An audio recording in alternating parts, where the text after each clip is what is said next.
নমস্কার বন্ধুরা, তোমাদের সবাইকে স্বাগত জানাই জিকে পয়েন্ট 365 ইউটিউব চ্যানেলের আরও একটি নতুন ক্লাসে। আজ থেকে শুরু করলাম আরও একটি নতুন সিরিজ। WBSSC group C group D এক্সামের জন্য ইম্পর্টেন্ট কারেন্ট অ্যাফেয়ার্স ও জিকে কোয়েশ্চেনের মক টেস্ট ক্লাস। তোমরা প্রত্যেকেই জানো WBSSC গ্রুপ সি ও গ্রুপ ডি যে এক্সামটি হবে তাতে মোট 15 নম্বরের কারেন্ট অ্যাফেয়ার্সের প্রশ্ন এবং 15 নম্বরের জিকে কোয়েশ্চেনের মধ্য থেকে কিন্তু প্রশ্ন আসছে। তো 30 নম্বরের প্রশ্নের জন্য কিন্তু এই ক্লাসটি অত্যন্ত গুরুত্বপূর্ণ।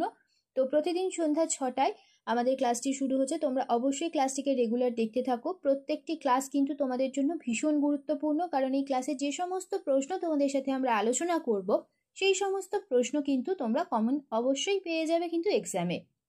সেই কারণে অবশ্যই কিন্তু তোমরা ক্লাসগুলি প্রত্যেকটি ক্লাস কন্টিনিউ দেখতে থাকো। ক্লাস চলাকালীন তোমরা সঠিক উত্তর কি হবে আমাদের কমেন্টে অবশ্যই জানানোর চেষ্টা করো। এর মাধ্যমে দেখবে তোমাদের খুব ভালো একটা এক্সামের প্রিপারেশনও হয়ে যাবে এবং যে কোয়েশ্চেনগুলো তোমাদের ডাউট হচ্ছে সেই কোয়েশ্চেনগুলো কিন্তু তোমাদের ক্লিয়ার হয়ে যাবে। তাহলে চলো বেশি দেরি না করে আজকের এই ইম্পর্টেন্ট ক্লাসটা আমরা স্টার্ট করে দিই।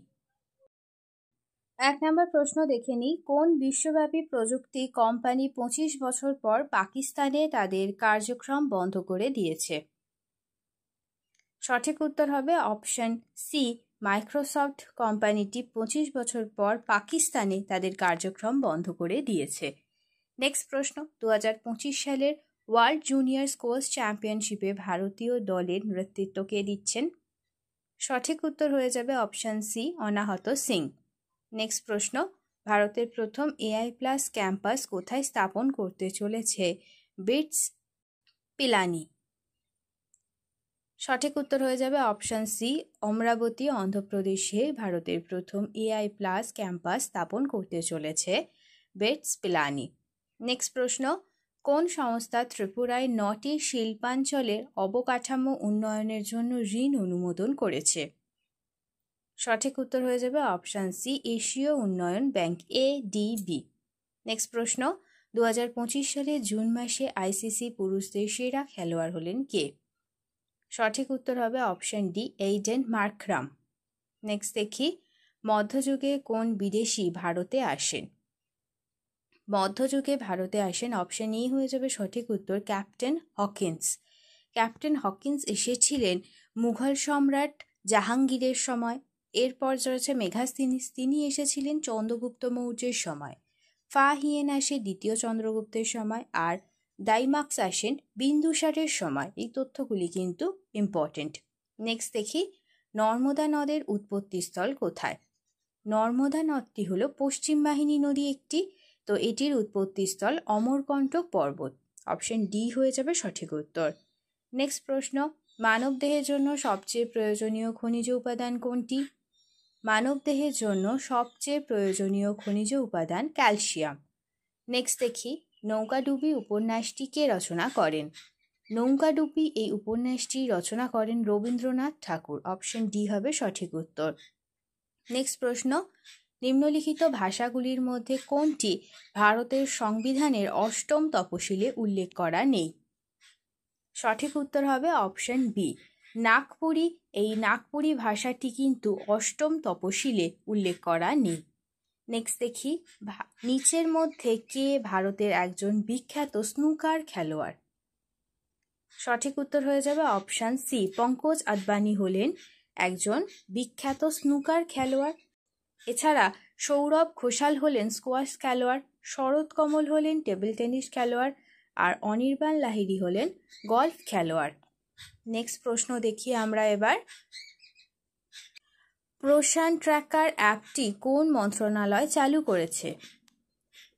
পোষণ ট্র্যাকার এই অ্যাপটি মহিলা ও শিশু উন্নয়ন মন্ত্রণালয় চালু করেছে।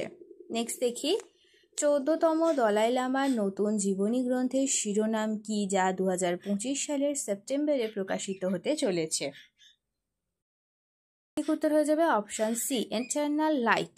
ইন্টারনাল লাইট নামে এটি আত্মজীবনী, দলাই লামার আত্মজীবনী 14তম, যা 2025 সালের সেপ্টেম্বরে প্রকাশিত হতে চলেছে। নেক্সট প্রশ্ন, কোন bank green fixed deposit scheme চালু করেছে? গ্রিন ফিক্সড ডিপোজিট স্কিমটি চালু করেছেন HDFC ব্যাংক। নেক্সট প্রশ্ন দেখি, ম্যালেরিয়ার বিরুদ্ধে লড়াইয়ের জন্য ভারত কোন টিকা তৈরি করেছে? ম্যালেরিয়ার বিরুদ্ধে লড়াই করার জন্য ভারত অ্যাডভাক্স নামক একটি টিকা তৈরি করেছে। অপশান সি হয়ে যাবে সঠিক উত্তর। নেক্সট দেখি, কোন দেশকে বিশ্ব স্বাস্থ্য সংস্থা অর্থাৎ হু ট্র্যাকোমা নির্মূলকারী দেশ হিসাবে স্বীকৃতি দিয়েছে? ট্র্যাকোমা নির্মূলকারী দেশ হিসেবে স্বীকৃতি দিয়েছে সেনেগাল দেশটিকে। নেক্সট প্রশ্ন, ভারতের প্রধান বন্দরগুলির মধ্যে ওয়াঘা আটারি কোন ধরনের বন্দর? ওয়াঘা আটারি এটি অবস্থিত পাঞ্জাবে। তো এটি কি ধরনের বন্দর? সঠিক উত্তর হবে অপশান সি, এটি একটি স্থলবন্দর। নেক্সট প্রশ্ন, নোমাডিক এলিফ্যান্ট কোন দুটি দেশের মধ্যে একটি যৌথ সামরিক অনুশীলন? সঠিক উত্তর হবে অপশান সি, ভারত ও মঙ্গোলিয়া এই দুটি দেশের মধ্যে নোমাডিক এলিফ্যান্ট এটি একটি যৌথ সামরিক অনুশীলন। নেক্সট প্রশ্ন, কোন সালে কলকাতা বিশ্ববিদ্যালয় স্থাপিত হয়? ইম্পর্ট্যান্ট একটি প্রশ্ন এটি, অনেকবার তোমরা এক্সামে তোমরা এই কোয়েশ্চেনটি কমন পেয়েছ। তো 1857 সালে কলকাতা বিশ্ববিদ্যালয়টি স্থাপিত হয়েছিল। নেক্সট দেখি, কোন গ্যাসটি অ্যানাস্থেটিক হিসাবে ব্যবহৃত হয়? অ্যানাস্থেটিক অর্থাৎ কোনো গুরুতর অপারেশনের সময় যখন মানুষের অবচেতন করা হয় তো এই অ্যানাস্থেটিয়া দেওয়া হয়। তো অ্যানাস্থেটিক হিসাবে ব্যবহৃত হয় তখন নাইট্রাস অক্সাইড। অপশন বি হয়ে যাবে সঠিক উত্তর।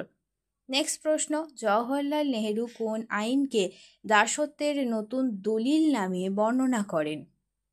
সঠিক উত্তর হবে অপশান সি, 1935-এর ভারত সরকারের আইনকে জওহরলাল নেহেরু দাসত্বের নতুন দলিল নামে বর্ণনা করেন। নেক্সট দেখি, শাহনামাকে রচনা করেছিলেন? শাহনামা রচনা করেছিলেন ফিরদৌসী। নেক্সট প্রশ্ন, NMDA প্রকল্প বাস্তবায়নের জন্য কোন সংস্থা ভারতীয় নৌবাহিনীর সাথে চুক্তি স্বাক্ষর করেছে? সঠিক উত্তর হয়ে যাবে option D, Bharat electronics limited. Next প্রশ্ন, কোল ইন্ডিয়ার প্রথম সম্পূর্ণ মহিলা পরিচালিত ডিসপেন্সারি কোথায় উদ্বোধন করা হয়েছিল? সঠিক উত্তর হয়ে যাবে অপশান সি, বিলাসপুরে। নেক্সট প্রশ্ন, ভারতের প্রথম ডিজিটাল যাযাবর গ্রাম হিসাবে কোন গ্রামকে ঘোষণা করা হয়েছে? সঠিক উত্তর হবে অপশান বি, ইয়াকতেন গ্রামটিকে প্রথম ভারতের ডিজিটাল যাযাবর গ্রাম হিসাবে ঘোষণা করা হয়েছে। শেষ হলো আজকের ক্লাস। আজকের ক্লাসে তোমাদের সাথে আমরা আলোচনা করলাম WBSSC গ্রুপ সি এবং গ্রুপ ডি এক্সামের জন্য ইম্পর্টেন্ট কারেন্ট অ্যাফেয়ার্স আর জিকে কোয়েশ্চেন আনসারের মক টেস্ট ক্লাস নিয়ে। যাদের আজকের ক্লাসটি ভালো লেগেছে প্রত্যেকে ক্লাসটিকে একটি লাইক করো, সাথে তোমার বন্ধুদের সাথে ইম্পর্টেন্ট ক্লাসটা অবশ্যই শেয়ার করে দাও। আর তোমরা যদি আমাদের চ্যানেলে নতুন হয়ে থাকো তাহলে অবশ্যই চ্যানেলটি সাবস্ক্রাইব করে পাশে থাকা বেল বাটনটা ক্লিক করে অল করে রাখো ফর অল নোটিফিকেশন, যাতে সবার প্রথমে আমাদের ক্লাসের নোটিফিকেশন তোমাদের কাছে পৌঁছে যেতে পারে। প্রতিদিন ঠিক সন্ধ্যা 6টায় আমাদের ক্লাস চালু হয়ে যাচ্ছে। তোমরা অবশ্যই প্রত্যেক দিন আমাদের ক্লাসগুলিকে অবশ্যই ফলো করতে থাকো। প্রত্যেকটি ক্লাস তোমাদের জন্য ইম্পর্টেন্ট, সেই কারণে অবশ্যই শেষ পর্যন্ত প্রত্যেকটি ক্লাস তোমাদের দেখতে হবে। তাহলে চলো, তোমাদের সাথে দেখা হচ্ছে নেক্সট ভিডিওতে। ততদিন ভালো থাকো, সুস্থ থাকো, এইভাবে আমাদের পাশে থাকো। ধন্যবাদ।